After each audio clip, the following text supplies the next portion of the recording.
morning, and thank you for joining Chief Constable Andy Marsh and myself, Sue Mountstevens, Police and Crime Commission, for this is our 6th Facebook Live chat. And we will be covering a number of topics today, but it's the whole point of having web chats like this is so that when I say that I want the force to be open and transparent, this is a reflection of that. And so today I will be asking a number of questions to the Chief Constable, questions that you have posed, issues that you have raised with me about concerns. And we'll be talking about police funding, we'll be talking about restorative justice, stalking and harassment, and rape and sexual assault. But first of all, let's begin a slightly different way in the fact that the government announced on December the 19th that they were going to, they were making the assumption that the police are not resourced enough. Now, we've been arguing this with the tipping point for a good few months before that announcement. And the government have now said they will assume that we will ask local residents to put their hands in their pockets and pay an extra £1 a month to support policing. Now, policing is in a very, very difficult position at the moment. We have had to make a serious number of cuts. If you think about the last few years, we have 655 fewer police officers than we did have. So it has made a tremendous impact. So I am pleased that the government has given us this flexibility. But I'm also very aware that people are very hard pressed to find extra money at the moment.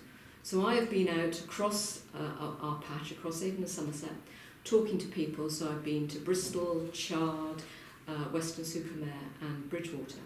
And the vast majority are saying that they recognise that the police need more resources and that they are prepared to pay that additional £1 a month, the £12 a year.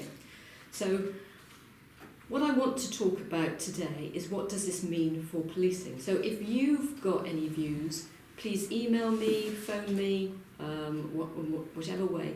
Let me know your thoughts. Because this is going to be a very quick decision we have to make. The government only announced it in December, and we have to go into the police and crime panel at the beginning of February. So what are we saying with that extra £12? Well, I need to be very clear to local residents. As you know, I don't go in for smoke and mirrors. And you could say, well, are you going to have extra officers? And I need to be very clear that I'm not talking about having extra officers. We're talking about more of less cuts.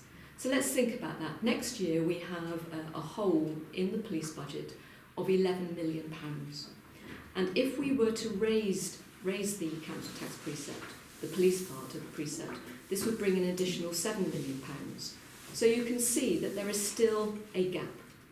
So what I really want to know from you, Andy, is that we've been through a difficult year. We've had the atrocities that we have seen, which have really put into, really drilled down about some of the places where we need more funding for police. So, can you tell me about what the issues you think you are facing, how it's affecting the frontline officers, and how you think we can manage changes in the demand, the way that crime is changing? So what I would urge anyone who's listening once more is that the tipping point document is still available on your website, and I would say is the most authoritative collection of facts and position about the impact on police budget of what's happening with the current demand. So in terms of current demand, we have literally had a tidal wave of fresh demand that's been brought around by changes such as the internet and online crime and cyber fraud, particularly perpetrated against elderly and vulnerable people. Mm-hmm. That's not to mention online crime involving the abuse of children, sexual abuse of children, and also we're talking about harassment later. It's very rare to find a harassment case that hasn't got some online enablement. But then of course we've got vulnerability and complex and serious cases that we investigate will have between 2010 and 2020 doubled from about 20,000 to about 40,000. We're recording lots more crime against vulnerable people, and that's from child abuse right through to rape and serious sexual offences. Now, you hear loud and clear, and you reflect this to me, the sort of services that those people want and expect from their public in police services. And actually those demands which are set out in the tipping point mean that without that additional funding it will be incredibly difficult to meet those demands with the sort of service that we want and aspire to from within the service as well. That's not to mention protecting visible frontline resources, especially neighbourhood policing and PCSOs. So we are at a critical position. My discussions with you around what we would do with that £7 million were it generated, so that would mean we'd have to say 4 million, not 11, is that we could protect our neighbourhood policing numbers and our response numbers. And to be honest with you, and it sets it out in the tipping point, if we were not able to do that, I think there would be some very grave public safety consequences in any case.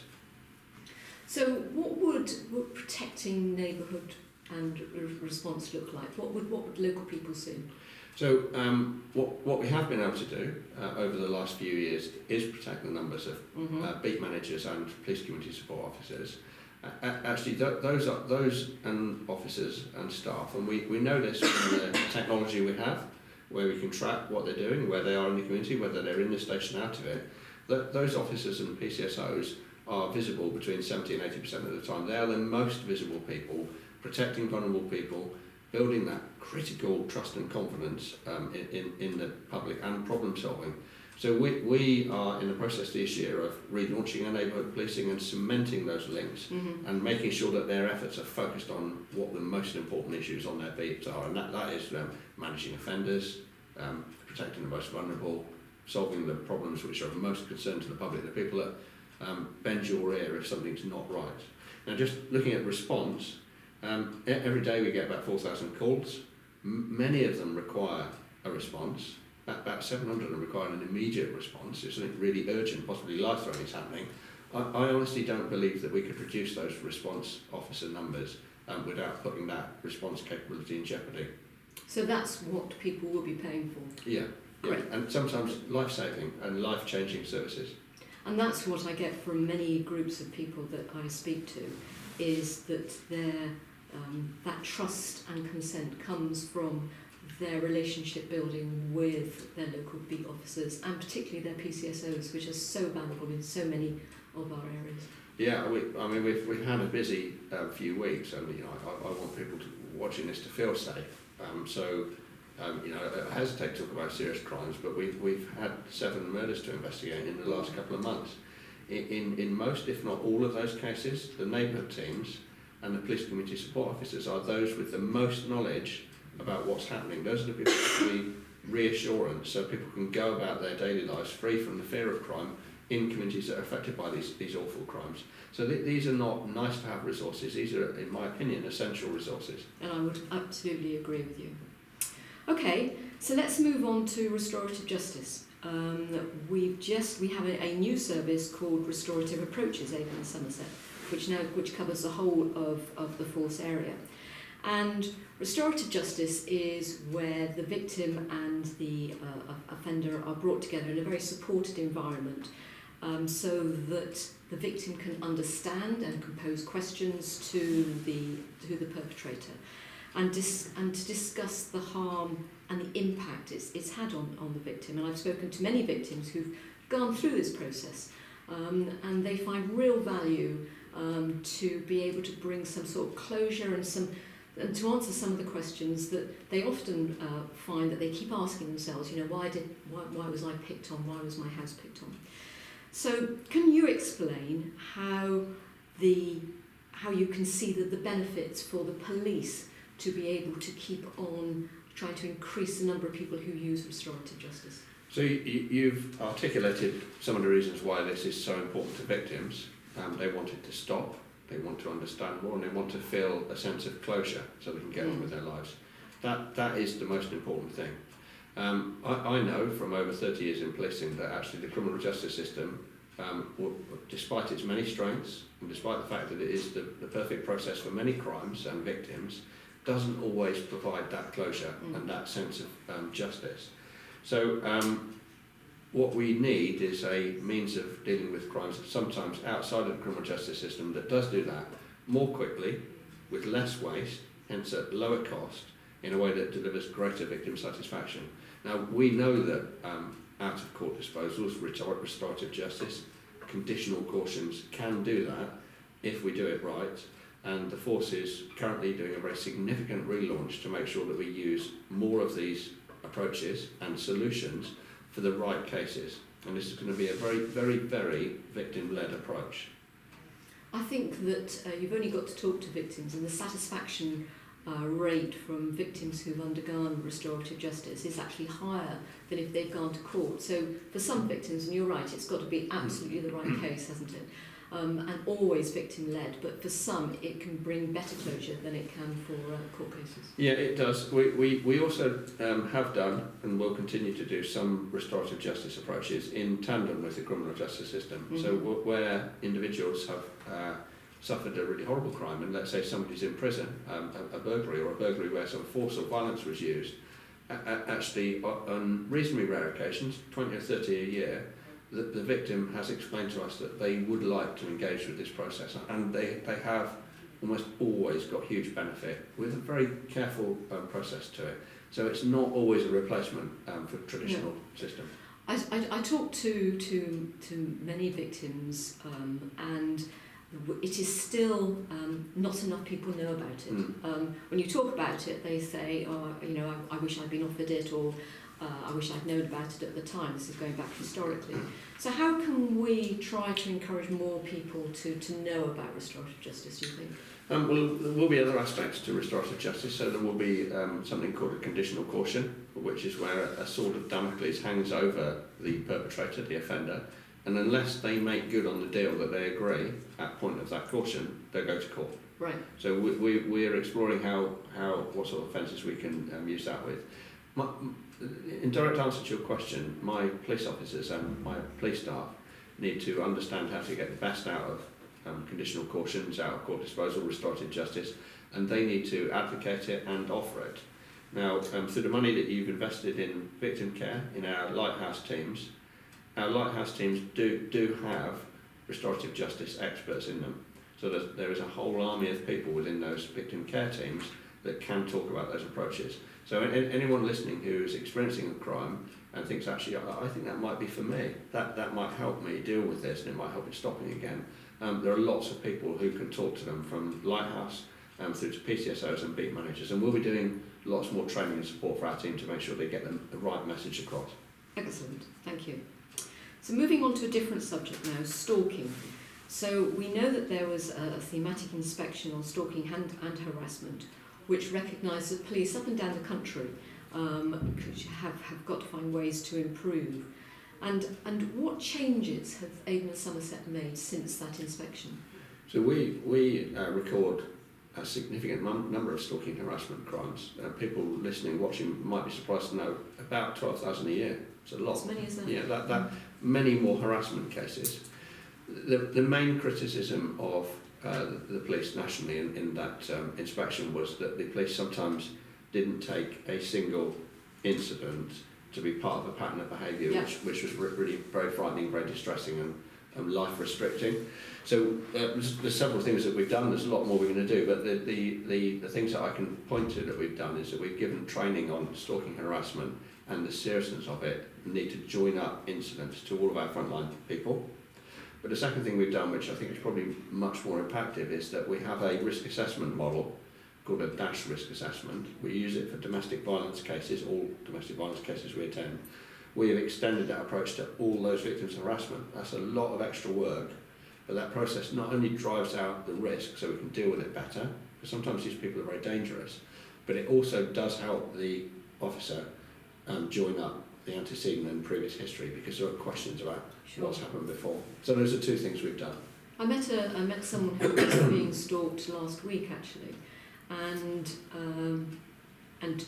you know, I said to her that she needs to keep on reporting it to the police, all the incidents. And would you advocate that's the best advice I can give? Yeah, definitely. I mean, the numbers suggest that people are coming forward. These crime reporting figures are massively increasing.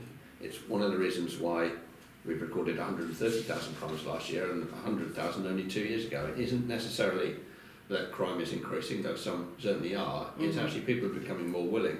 think one of the other most important things that we've done is that through funding you made available, all of our police officers and PCSOs now wear body-worn video. Yeah. We've given extensive training on the image capture and the presentation of that evidence through body-worn video to enable more victimless prosecutions, because unfortunately offences of this nature can lead to people who have been victimised feeling very disempowered, and sometimes we need to take the situation away from them and resolve it for them. So we're capturing much more evidence on our body-worn video of this sort of behaviour.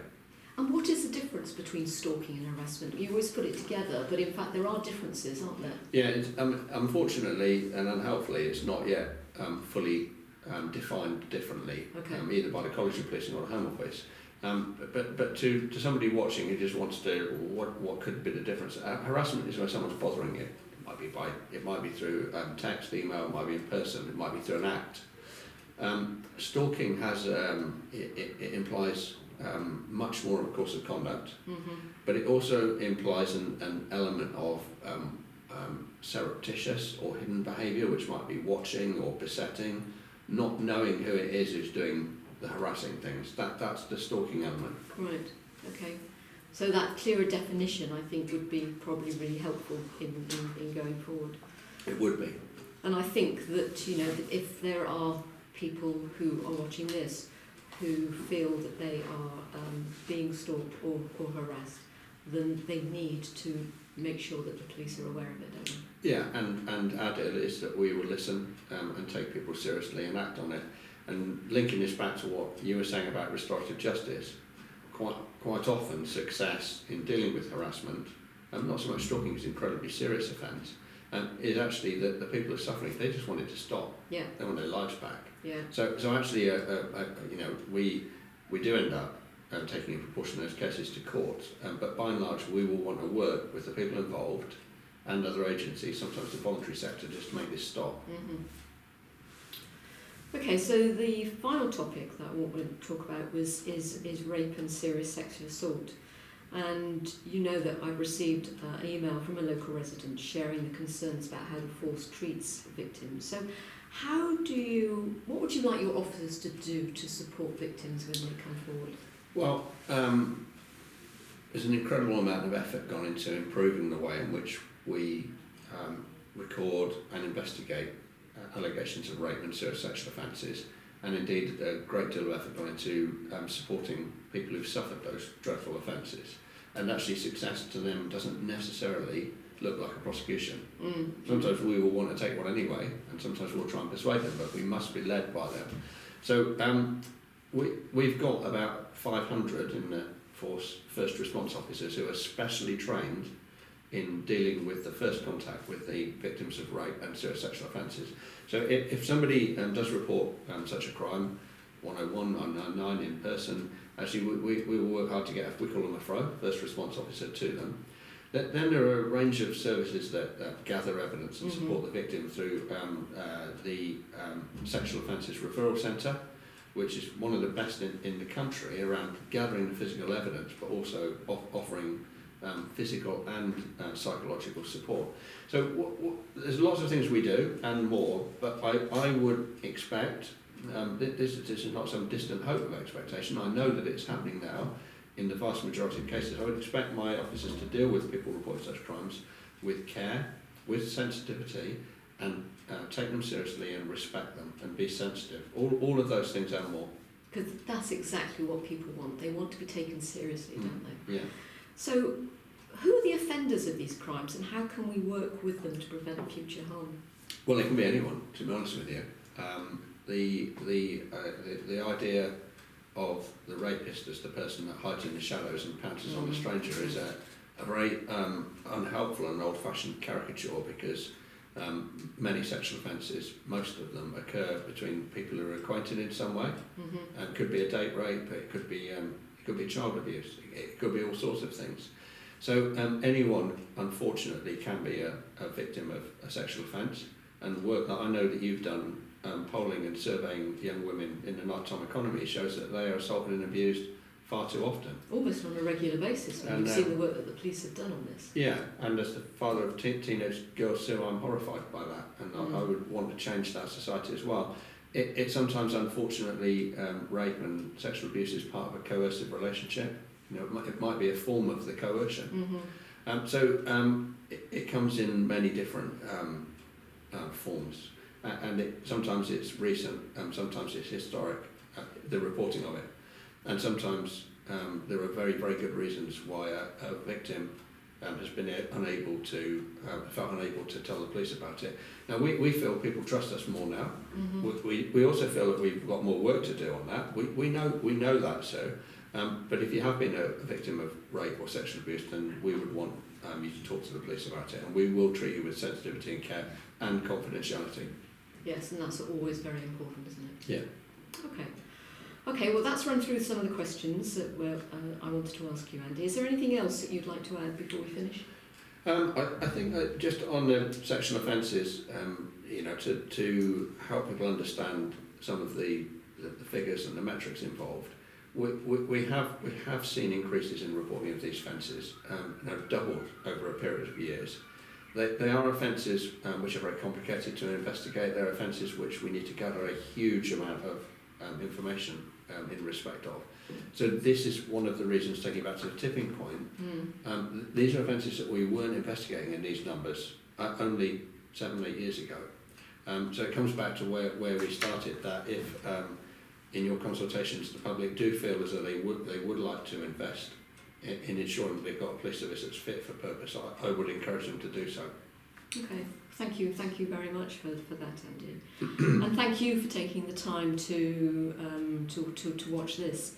Our next live chat is April the 24th, and I just want to leave you with a final message that I'm only as good a police and crime commissioner as what you tell me. So you need to come forward and get in touch and tell me about the things that you care about, that you want the police to be involved in, so that I can work with the police in order to deliver what you need. My door is always open. I will be as open and transparent as I can be, and I work with the police to do the same. But we need you to be involved as well. Remember, Avon and Somerset Constabulary belong to you. They don't belong to me, they don't belong to the Chief Constable, nor to the government. They belong to you. So it's for you to tell us what you want from your police. So thank you for listening.